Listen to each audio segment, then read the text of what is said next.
Ukraynanın Odessa sahilləri yaxınlığında Azərbaycan vətəndaşlarının olduğu mülki ticarət gəmisi dron hücumuna məruz qalıb. Bu barədə Azərbaycanın Xarici İşlər Nazirliyi rəsmi məlumat yaydı. Bildirildi ki, hadisə iyul ayının 14-də yerli vaxtla saat 15:15 radələrində baş verib. Türkiyənin Ocean Maritime şirkətinə məxsus Atlas Bey adlı mülki ticarət gəmisi dron hücumuna məruz qalıb. Gəminin ekipaj üzvlərindən 11-i Azərbaycan vətəndaşıdır. Məlumata görə Azərbaycan vətəndaşı olan gəmi kapitanı istisna olmaqla digər üzvlər Odessa şəhərində sahilə çıxarılıb.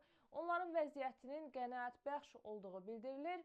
Gəmi kapitanının axtarışları istiqamətində isə tədbirlər görüldüyü bildirilir. Azərbaycanın Ukraynadakı səfirliyi aidiyyatı qurumlarla daimi əlaqə saxlayır və Azərbaycan vətəndaşlarına zəruri konsulluq dəstəyinin göstərilməsi istiqamətində müvafiq tədbirlər həyata keçirilir deyə Azərbaycan Xarici İşlər Nazirliyinin məlumatında qeyd olunur.